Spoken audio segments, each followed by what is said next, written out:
10 മലക്കിന്റെ പേര് നമ്മൾ അറിഞ്ഞിരിക്കണം. കോടാനുകോടി മലക്കുണ്ട്. കാരണം ഈമാൻ കാര്യത്തിൽ എത്രാമത്തെയാണ് മലക്കളെ കൊണ്ട് വിശ്വസിക്കല്? രണ്ടാമത്തെ. 6 ഈമാൻ കാര്യങ്ങൾ. രണ്ടാമത്തെ 1 അള്ളാഹുവിൽ വിശ്വസിക്കുക, 2 3 അള്ളാഹുവിന്റെ കിതാബ്, 4 അള്ളാഹുവിന്റെ പ്രവാചകന്മാരെ കൊണ്ട് അമ്പിയാ മുർസലുകൾ. പിന്നെ 5ാമത്തത് അവസാന നാൾ കൊണ്ട് വയ്ക്കുക. ഇതെല്ലാത്തിനും ഒരു അവസാനം ഉണ്ട്, ഒരു അന്ത്യമുണ്ട്. ഖിയാമത്ത് നാൾ കൊണ്ട് വിശ്വസിക്കുക. 6 നന്മയും തിന്മയും അള്ളാഹുവിൽ. അപ്പൊ രണ്ടാമത്തെ ഈമാൻ കാര്യത്തിൽ 1 നമ്മൾ പ്രധാനമായിട്ട് നമ്മൾ പഠിക്കണം. എന്തു? അള്ളാഹുവിന്റെ സിഫത്തുകളെ കുറിച്ച് അറിയണം. അള്ളാഹുവിന് എത്ര സിഫത്തുണ്ട്? അല്ല, 41 സിഫത്തുണ്ട്. എത്ര സിഫത്തുണ്ട്? 41. പ്രവാചകന്മാർക്ക് എത്ര സിഫത്തുണ്ട്? 9 സിഫത്തുണ്ട്. എത്ര?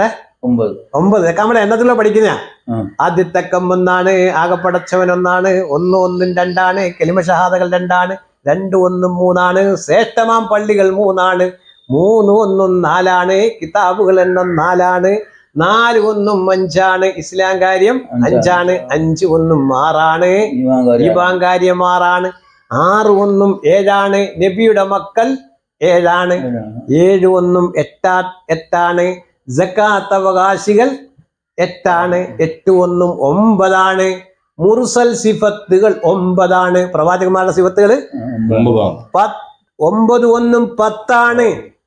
പ്രധാന മലക്കുകൾ 10. പ്രധാന മലക്കുകൾ ഇന്ന് നമ്മൾ അതാ പഠിക്കുന്നത്. പ്രധാന മലക്കുകൾ എത്ര ഉണ്ട്? അപ്പൊ മലക്കുകളുടെ എണ്ണം എത്ര ഉണ്ട്? കോടാനുകോടി. അത് എണ്ണം ആര് മാത്രമേ അറിയത്തുള്ളൂ? റബ്ബിന് മാത്രം. പക്ഷെ 10 മലക്കിന്റെ പേര് ഒരു മനുഷ്യന് അറിയൽ അനിവാര്യമാണ്. അതിനകത്ത് വിട്ടുവീഴ്ചയില്ല. അതെന്ത് ചെയ്യണം? നമ്മുടെ മക്കളെ നമ്മൾ പഠിപ്പിക്കണം. മക്കളെ വിളിച്ചിട്ട് ചോദിക്കണം, മോനെ മദ്രസയിൽ പഠിച്ചല്ലോ മലക്കളുടെ പേരുകൾ, മലക്കുകൾ ആരാണ്? അപ്പൊ മലക്കുകൾ ആരാന്ന് പറയുമ്പോൾ എന്ത് ചെയ്യണം? ഈ പാട്ടുകൾ, നമ്മുടെ ഈ പുസ്തകങ്ങളുള്ള ഉപകാരമല്ല. എന്താണ്? മലക്കുകളെ കുറിച്ച് പറഞ്ഞു കൊടുക്കണം മക്കൾക്ക്. ഏത്? മനുഷ്യരാരും കാണാത്ത മറഞ്ഞ ജീവികളുണ്ടല്ലോ, മലക്കുവല്ലാ ജീവികളിൽ മഹത്വമുള്ളവരാണല്ലോ. മനുഷ്യജീവിയെ അള്ളാഹു മണ്ണിൽ നിന്നും സൃഷ്ടിച്ചു, മലക്കു ജീവിയെ അള്ളാഹു പ്രകാശം കൊണ്ടും സൃഷ്ടിച്ചു.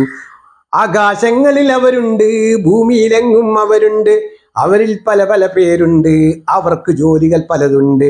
ജിബ്രീൽ എന്ന മലക്കിൻ ജോലി എന്തെന്നാണറിയാമോ? നബിമാർക്കെല്ലാം റബ്ബിന്റെ വഹി എത്തിക്കുകയാണല്ലോ. വേറെയും ജോലിയിൽ ചെയ്യുന്നോർ മാനത്തുണ്ട് മലക്കുകളിൽ, മീകായിലും ഇസ്രാഫീലും അസ്രായീലും അതിലുണ്ട്. ഊണുമുറക്കുമില്ലാത്ത, കാണാൻ നമുക്ക് കഴിയാത്ത സൃഷ്ടികളായ മലക്കുകളിൽ വിശ്വാസം ഫർളാണല്ലോ. വിശ്വാസം